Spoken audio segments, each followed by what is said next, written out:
আজকে আপনাদের জন্য চিকেন স্টাফ বান বানিয়ে দেখাবো। তো চলুন। হ্যালো এভরিওয়ান, আসসালামু আলাইকুম। শোভাস কিচেন থেকে শোভা বলছি।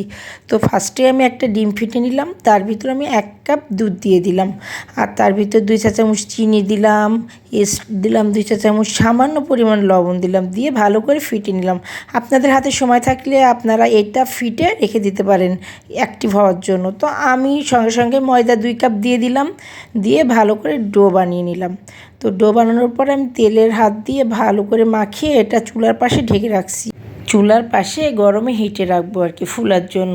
তো আমি 2 কাপ মতো পেঁয়াজ দিয়ে দিছি তেলের উপরে, ভালো করে নেড়ে নিয়ে আমি মাংসগুলো দিয়ে দিলাম, মুরগির বুকের মাংসগুলো দিয়ে এগুলো ভালো করে নেড়ে এর ভিতরে 1 চা চামচ আদা বাটা, 1 চামচ রসুন বাটা, জিরা বাটা, আর এদিকে ধনিয়া গুঁড়া, হলুদ গুঁড়া, মরিচ গুঁড়া আর সামান্য লবণ দিয়ে আমি এটা ভালো করে, যে পানিটা বের হবে তাতে চিকেনটা সিদ্ধ করতে দিলাম।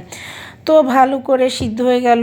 তারপর নেড়ে নিয়ে আমি 3-4 রকমের সস এক জায়গায় মিশিয়ে আমি ঢেলে দিলাম, দিয়ে ভালো করে নাড়তে হবে। নাড়ার পরে হাফ ডান করা গাজর দিয়ে দিব আর কি, দিয়ে তাও নাড়তে হবে। আমি কিন্তু সামান্য পরিমাণ কাঁচামরিচ দিয়েছি পরে, কারণ আমার বাচ্চার জন্য উঠাই রাখছি, তারপরে আমি কাঁচামরিচটা দিছি। তারপর আমি যে 2টা সস দিলাম, ম্যাগি সস আর সয়া সস। এরপরে আমি হোয়াইট সসের জন্য আমি ময়দা দিব, দিয়ে একটু নেড়েই আমি দুধ দিয়ে দেবো। এটার জন্য যে 2 গুণ স্বাদ বেড়ে যায় আর কি পুরটার। তো এই যে এভাবে নাড়তে থাকবো, তারপরে আবার দুধ দিব, মানে দুধটা একটু বেশি পরিমাণের দিতে হবে। তার ভিতরে আমি আবার গোলমরিচ গুঁড়াও দিয়ে দিছি, কিন্তু দিয়ে ভালো করে নাড়তে নাড়তে হয়ে গেছে। এবার দেখেন আমার ডোটাও কিন্তু ফুলে গেছে। তারপরে ডোটা কিন্তু ভালো করে হাত দিয়ে অনেকভাবে ময়ান দিতে হবে আর কি। দেওয়ার পর এটা গোল গোল করে শেপ করে রাখলাম। আমি কিন্তু এই কয়টাই বানাবো না, এটা কিন্তু অনেক বড় বড় হবে, দোকানের মতো ছোট ছোট না। আপনারা কিন্তু যে যেমন পারেন সেমনভাবে কিন্তু শেপটা দিয়ে নিতে পারেন, কোনো ব্যাপার না। তো যারা আমার কাছে ভিডিওটি দেখতে চেয়েছেন তাদের জন্য আমি ভিডিওটি দিলাম আর কি। যেহেতু ভিডিওটি একটু বড় হয়েছে, তারপর আপনারা দেখবেন আর কি, দেখলে বুঝতে পারবেন। আর কিনে খাবেন না, কিনে আসলে কি খায়, গোশত টোশ কিছু থাকে না ভিতরে, বাসায় ভেবে বানিয়ে খাবেন, এত ইজি।